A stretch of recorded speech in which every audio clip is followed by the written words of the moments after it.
चलिए, यह आपके बोर्ड एग्ज़ाम के लिए बहुत ही महत्वपूर्ण है, तो इस वीडियो को अपने दोस्तों के पास ज़्यादा से ज़्यादा। तो हेलो फ्रेंड्स, आप सभी का फिर से स्वागत करता हूं आपके अपने यूट्यूब चैनल टोटल साइंस में दोस्तों। तो चलिए दोस्तों, आप सभी के लिए क्लास 10th का केमिस्ट्री का फर्स्ट चैप्टर, जिस चैप्टर का नाम है रासायनिक अभिक्रिया एवं समीकरण, को स्टार्ट कर दिया गया है दोस्तों।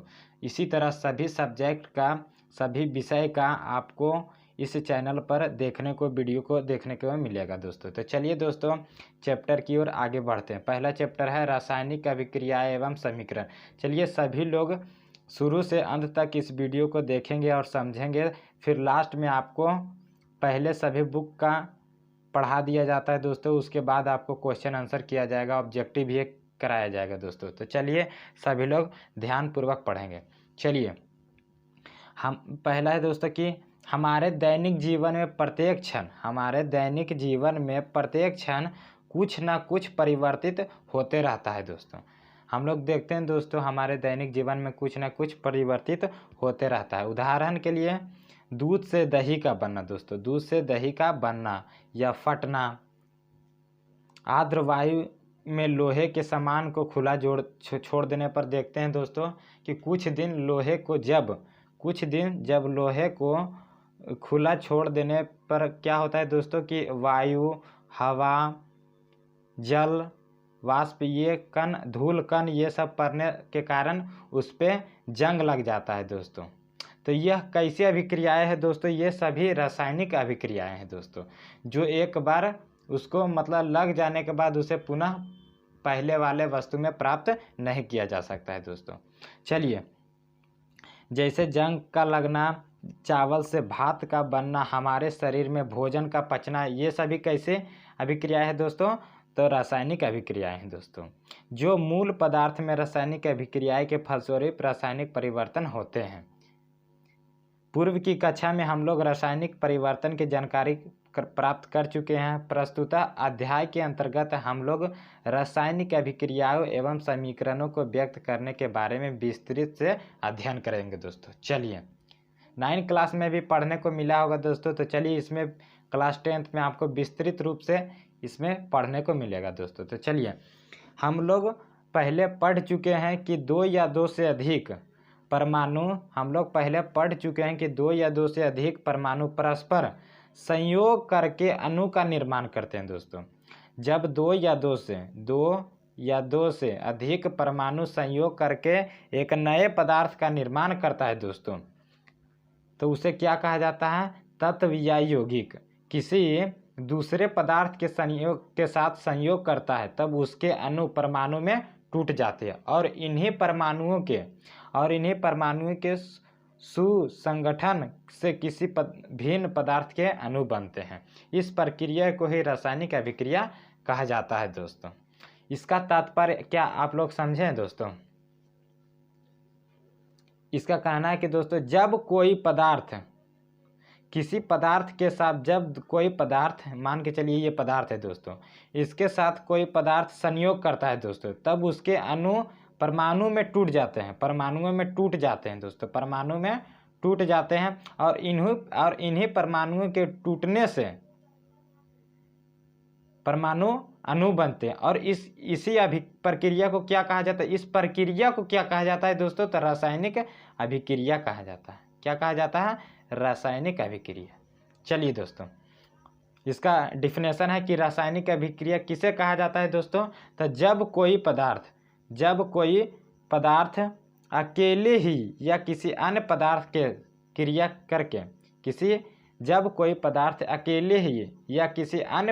के साथ अभिक्रिया करके एक या एक से अधिक भिन्न गुण वाले नए पदार्थ का निर्माण करता है, तो वह प्रक्रिया रासायनिक अभिक्रिया कहलाता है दोस्तों। चलिए, आप लोग समझ गए होंगे दोस्तों। मान के चलिए, आपको फिर से समझाया जा रहा है दोस्तों कि जब कोई पदार्थ अकेले या किसी अन्य पदार्थ के साथ अभिक्रिया करके एक भिन्न गुण वाले एक नए पदार्थ का निर्माण करता है, तो इस प्रक्रिया को ही रासायनिक अभिक्रिया कहा जाता है। ये प्रक्रिया करने में जो अच्छी लगता है दोस्तों, इस प्रक्रिया को ही क्या कहा जाता है? रासायनिक अभिक्रिया कहा जाता है दोस्तों। चलिए, जो पदार्थ, अगला है कि जो पदार्थ रासायनिक अभिक्रिया में भाग लेकर नए पदार्थ बनाते हैं, जो पदार्थ रासायनिक अभिक्रिया में भाग लेकर नए पदार्थ बनाते हैं उसे अभिकारक कहा जाता है दोस्तों। जो पदार्थ रासायनिक अभिक्रिया में भाग लेकर नए पदार्थ जो बनाते हैं उसे क्या कहा जाता है दोस्तों? अभिकारक। याद रखेंगे दोस्तों, ये सब आपके एग्जाम के लिए बहुत ही महत्वपूर्ण है दोस्तों।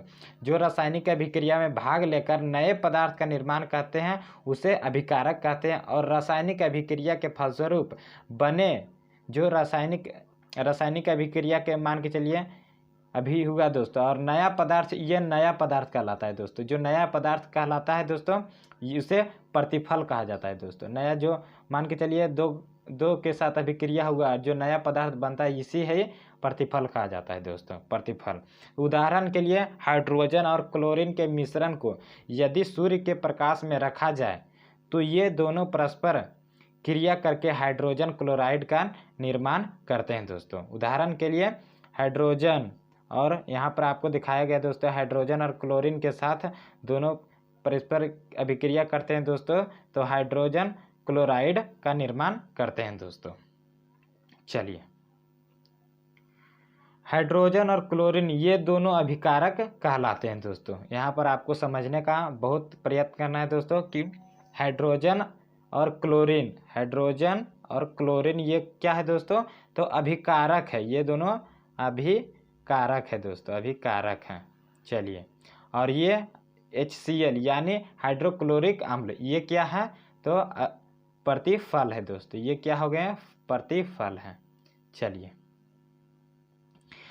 तो आप लोग समझ गए होंगे दोस्तों अभिकारक और प्रतिफल। चलिए, इसी प्रकार चूना पत्थर कैल्शियम कार्बोनेट को गर्म करने पर कैल्शियम ऑक्साइड और कार्बन डाइऑक्साइड बनते हैं दोस्तों। चलिए, जैसे मैं आपको समझाएगा दोस्तों,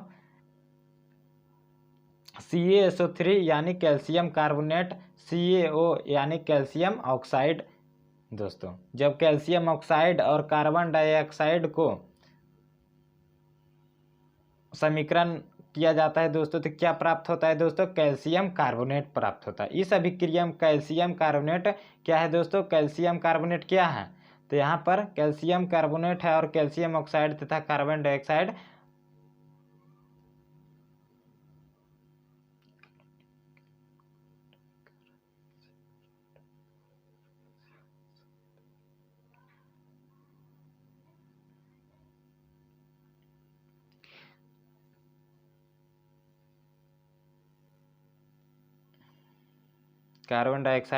बनते हैं दोस्तों।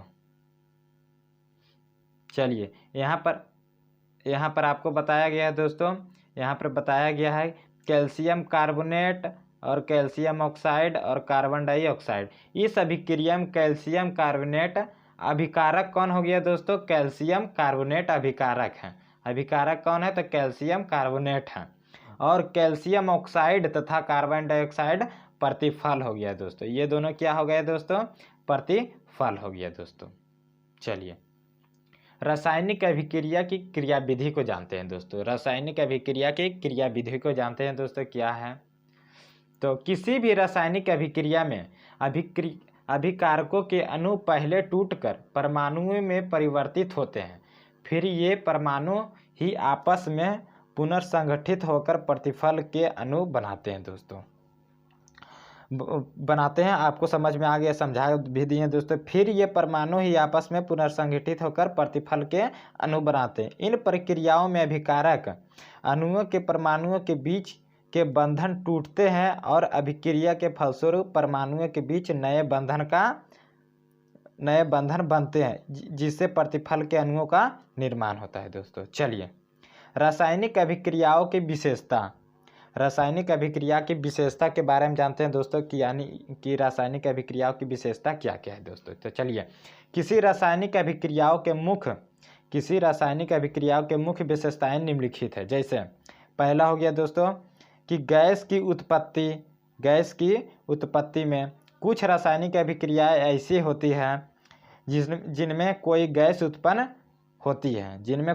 उत्पन्न होती है। उदाहरण के लिए दानेदार जस्ता की अभिक्रिया जब तनु हाइड्रोक्लोरिक अम्ल तथा तनु सल्फ्यूरिक अम्ल के कराने पर हाइड्रोजन गैस उत्पन्न होती है दोस्तों। और दूसरा भी उदाहरण है कि एक परखनली में थोड़ा सोडियम कार्बोनेट लेकर, एक परखनली है दोस्तों, उसमें थोड़ा सोडियम, उसमें तनु हाइड्रोक्लोरिक सोडियम कार्बोनेट लेकर उसमें तनु हाइड्रोक्लोरिक अम्ल डालने पर कार्बन डाइऑक्साइड मुक्त होती है दोस्तों। चलिए दूसरा है कि अवक्षेप का बनना दोस्तों। अवक्षेप एक ठोस पदार्थ है जो रासायनिक अभिक्रिया के फलस्वरूप विलयन में से पृथक हो जाता है, यानी अलग हो जाता है दोस्तों। अवक्षेप क्या है दोस्तों? तो अवक्षेप एक ठोस पदार्थ है दोस्तों। अवक्षेप क्या है? तो एक ठोस पदार्थ है, ठोस पदार्थ है।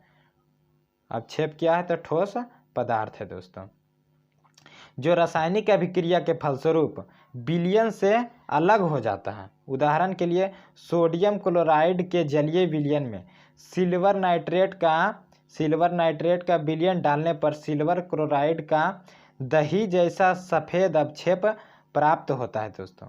दही जैसा सफ़ेद अवक्षेप प्राप्त होता है। और दूसरा है कि बेरियम क्लोराइड के जलीय विलयन में तनु सल्फ्यूरिक अम्ल डालने पर बेरियम सल्फेट का सफ़ेद अवक्षेप बनता है दोस्तों। चलिए अब तीसरा है कि रासायनिक अभिक्रिया में इसका गुण पढ़ रहे हैं दोस्तों, रासायनिक अभिक्रियाओं की विशेषता पढ़ रहे हैं। तो तीसरा है कि रंग परिवर्तन में, तो हम लोग जानते हैं कि क्या है नहीं, कुछ रासायनिक अभिक्रियाओं में पदार्थों के रंग में भी परिवर्तन होता है दोस्तों। जैसे उदाहरण के लिए पोटेशियम परमैंगनेट के बैंगनी रंग के विलयन में थोड़ा थोड़ा करके नींबू का रस निचोड़ने पर विलयन का रंग धीरे धीरे गायब होने लगता है दोस्तों। जैसे मान के चलिए पोटेशियम परमैंगनेट के बैंगनी रंग के विलयन में, मान के चलिए दोस्तों ये विलयन है, इसमें पोटेशियम परमैंगनेट के है दोस्तों, इसके बैंगनी रंग के विलयन में थोड़ा थोड़ा करके नींबू का रस मिलाया जाता है दोस्तों, तो बैंगनी का रंग धीरे धीरे गायब होने लगता है दोस्तों।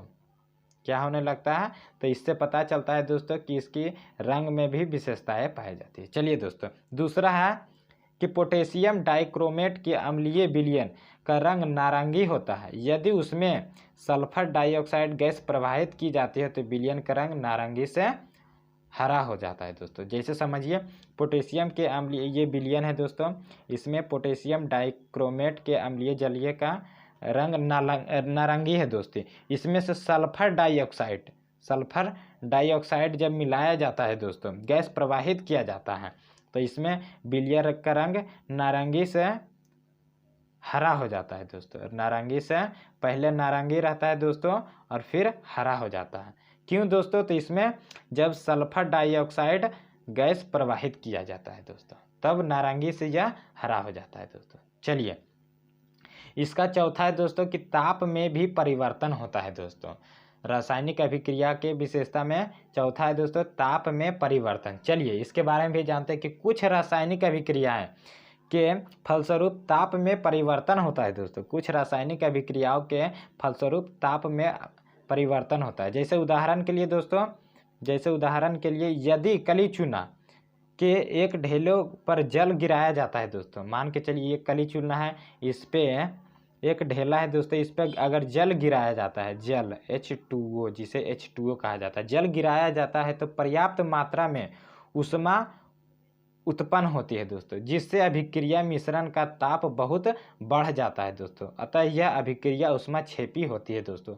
आप लोग कभी अपने दुकान या घरों में अगर कभी दोस्तों रंगाई, पहले ज़्यादातर कली चूना से ही पेंट किया जाता था दोस्तों दीवार को, तो उसमें जब पानी को मिलाया जाता था दोस्तों, तो उसमें देखते होंगे दोस्तों कि खौलता था दोस्तों, जैसे पानी गर्म होता है दोस्तों उस तरफ से मतलब ऊष्मा उत्पन्न होती थी।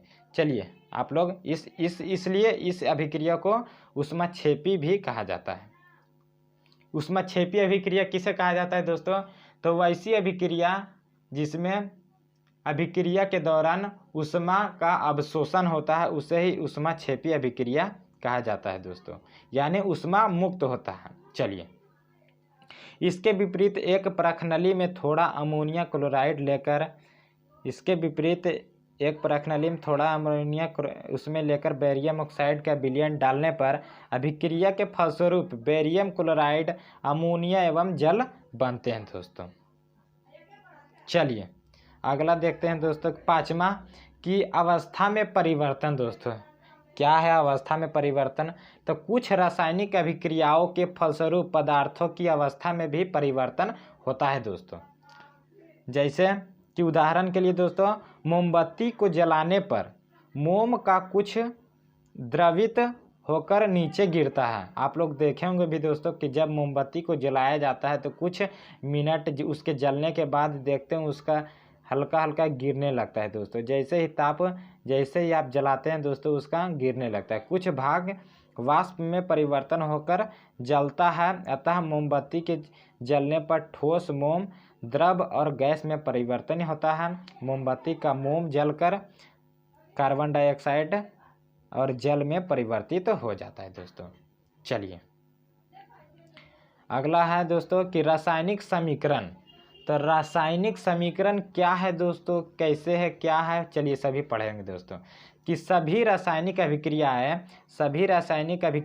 रासायनिक समीकरण के रूप में निरूपित की जाती है दोस्तों। सभी रासायनिक अभिक्रियाएं रासायनिक समीकरण के रूप में निरूपित किया जाता है दोस्तों, दर्शाया जाता है दोस्तों।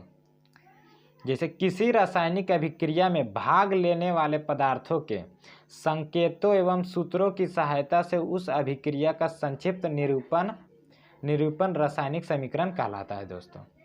किसी रासायनिक अभिक्रिया में भाग लेने वाले पदार्थों के संकेतों एवं सूत्रों की सहायता से उस अभिक्रिया का संक्षिप्त निरूपण रासायनिक समीकरण कहलाता है दोस्तों।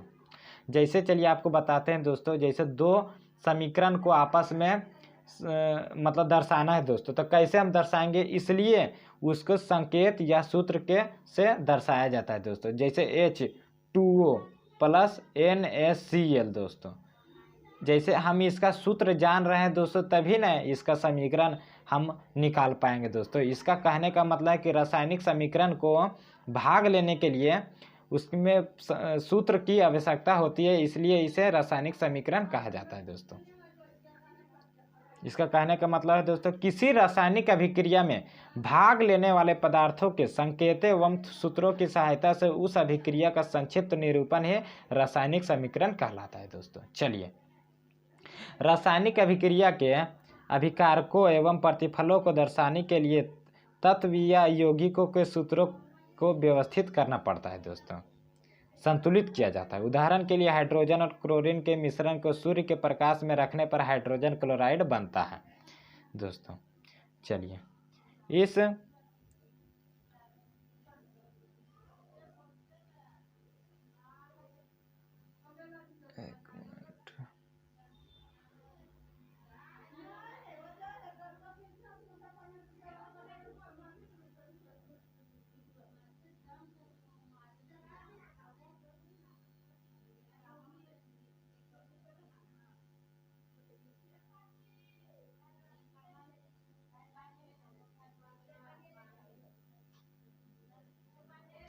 इस अभिक्रिया को रासायनिक समीकरण के द्वारा निम्नांकित से निरूपित किया जाता है दोस्तों। आपको बताएं कि दोस्तों हाइड्रोजन क्लोरीन इस सूत्र के सहायता से यहाँ पर HCl यानी इसको फिर संतुलित किया जाता है दोस्तों। चलिए रासायनिक समीकरण लिखने के नियम क्या क्या है दोस्तों, चलिए जानते हैं कि रासायनिक समीकरण को कैसे लिख सकते हैं दोस्तों। तो रासायनिक समीकरण को रासायनिक अभिक्रिया को रासायनिक समीकरण के रूप में लिखने के लिए निम्नलिखित नियमों का पालन करना पड़ता है दोस्तों। चलिए पहला है कि अभिक्रियाओं के अभिकारक अभिक्रिया के अभिकारकों को उनके संकेतों या अनुसूत्रों के पदों में समीकरण के बाईं ओर लिखा जाता है दोस्तों। समीकरण के बाईं ओर लिखा जाता है दोस्तों, संकेत एवं अनुसूत्रों के बाईं ओर लिखा जाता है दोस्तों, यानी लेफ्ट साइड लिखा जाता है। चलिए दूसरा है दोस्तों कि अभिकारकों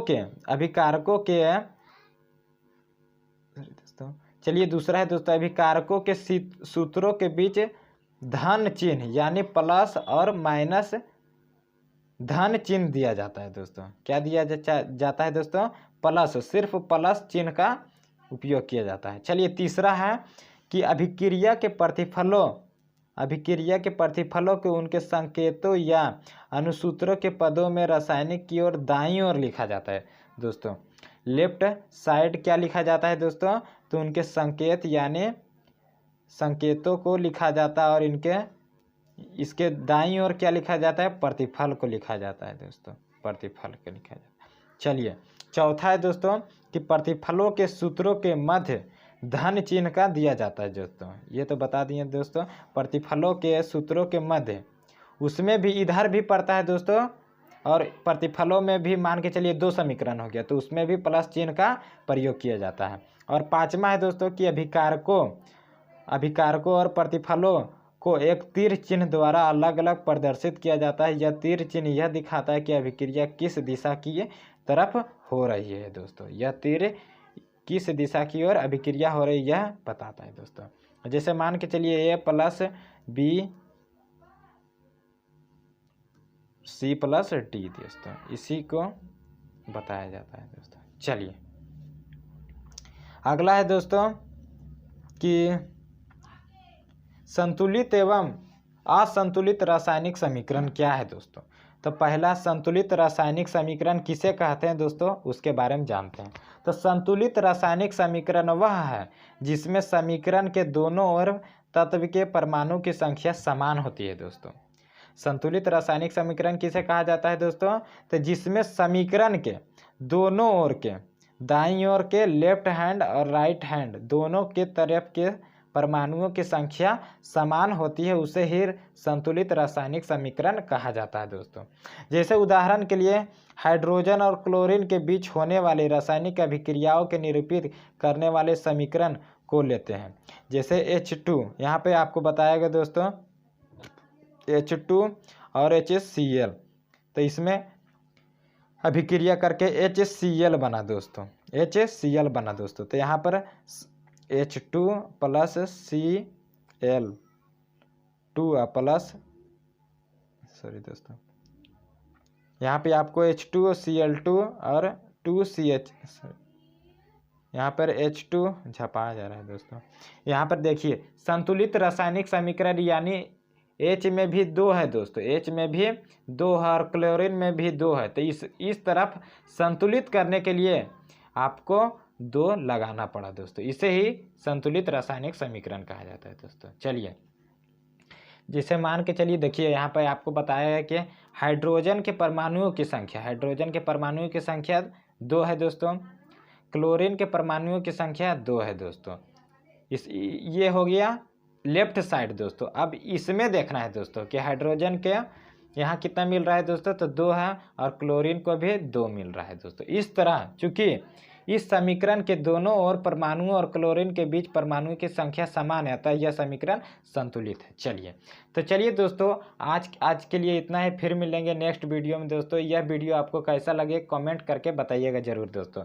तो चलिए आज से सभी क्लास का वीडियो, क्लास 9th और 10th का सभी सब्जेक्ट का वीडियो आपको देखने को मिलेगा। चलिए वीडियो देखने के लिए धन्यवाद दोस्तों, फिर मिलेंगे नेक्स्ट वीडियो में।